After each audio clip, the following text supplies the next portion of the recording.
Dobrý den, takže jsme tady v druhé části našeho úvodu v Minecraft Let's Play.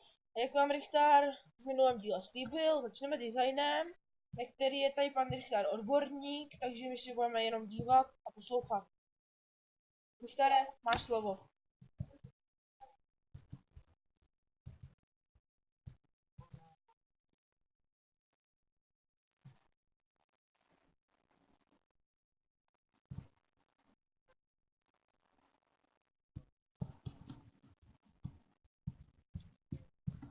Kdybyste si chtěli pomoct, tak mi dej vědět, jo?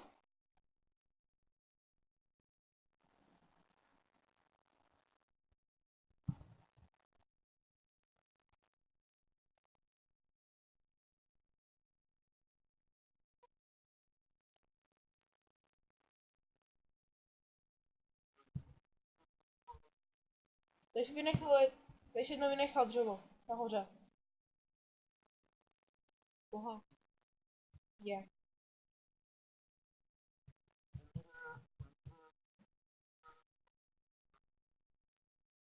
Nebo z břízy, nebo z obyčejného dřeva, je to prostě jedno, pozav.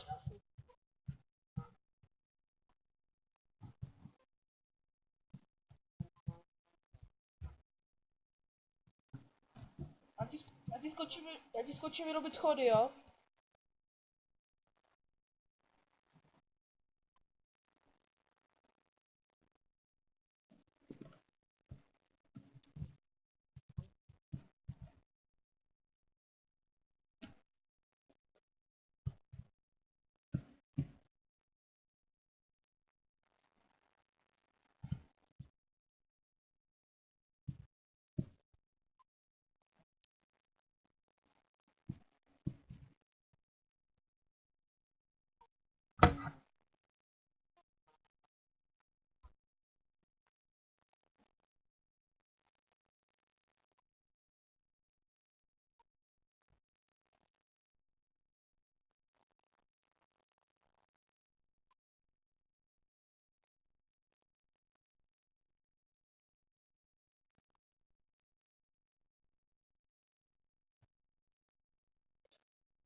Zle, dobře. Kolej.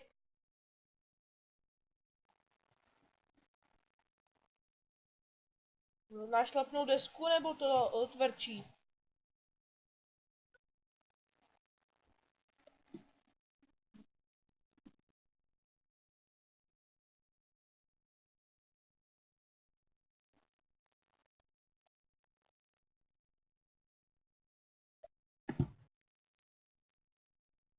Tak, říká se, když máte maximální počet, což je většinou 64, tak se tomu říká, že máte plný stack.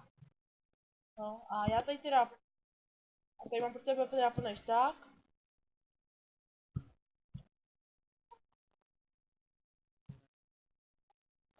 Dobře. Kyblíky vlastně vyrobíme tak, že dáme vlastně sem a vyrobíme tak kyblík vody.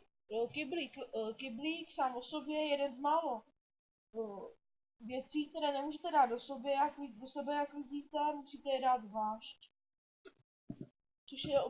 Což je na prd, protože zabírá tudíž hodně místa, protože se nedá dát do sebe. No. Mám ho tady.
ještě než tam skočím, tak teda bych chtěl říct, že úplně nejzákladnější věc,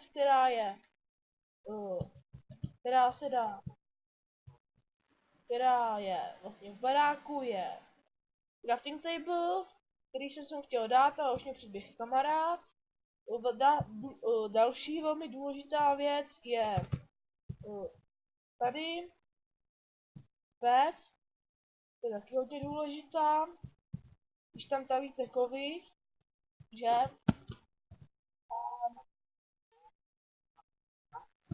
No. No a třetí velmi důležitou věcí je postel, do které chodíte spát, když je noc, jako v reálném životě, ale rozdíl je v tom, že tady noc trvá jenom 5 sekund a když hrajete multiplayer, jako zrovna my dva, tak musíte nahnat do postele úplně všechny hráče.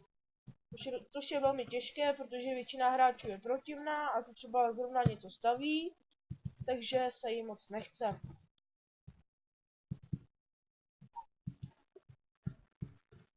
Tak, Richtar, jak koukám, tak jsem dal ještě čestku, neboli truhlu, do které si můžete dávat věci, vidíte, dáváte si je tam, to je třeba, když máte hodně věcí v inventáři, tak si tam dáváte věci, no, zase jsou zpátky dřevo, kdyby dřevo, prosím.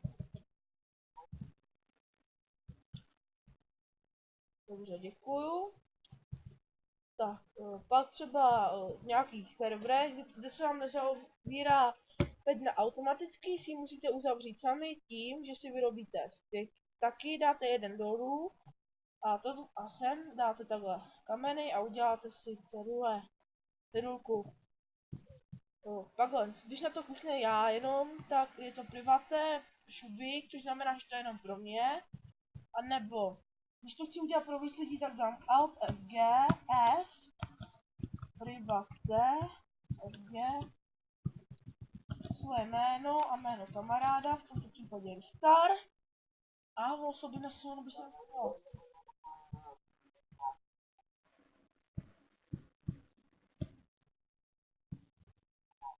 No.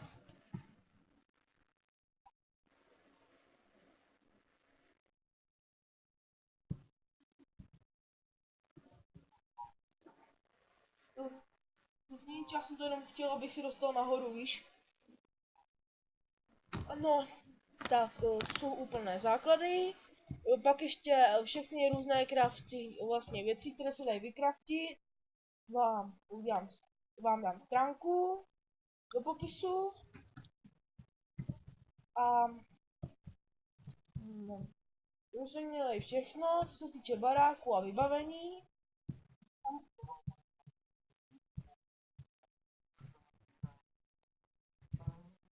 To koukneme. No, pak si můžete dělat to různě. Třeba železo. Třeba, že když uděláte že třeba Richtar to dělá ze dřeva, ale pak se dá udělat ještě různě, třeba uděláte tohle a dáte železo do každé kolonky, tak se vám udělá železný blok a ty jsou hodně, tomu fakt to je, a takhle se stavíte třeba další barák, ale to vám nedoporučuju pro začátek, to se staví jenom fakt, když máte hrozně moc železa.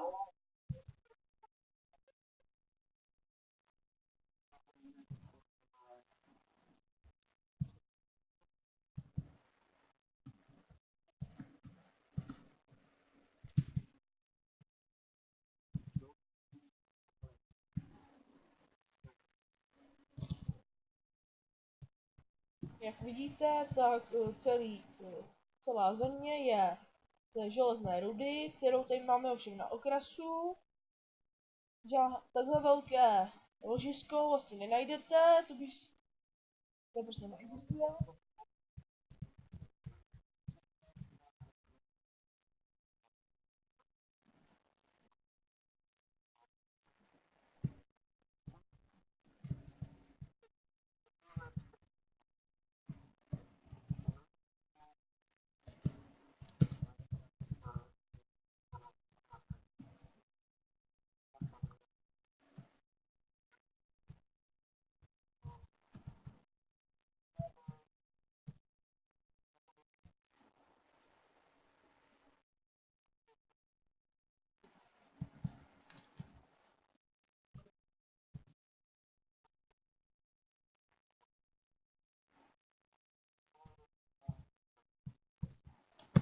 No a já se s vámi budu muset taky rozloučit, protože jsme časově oblikování.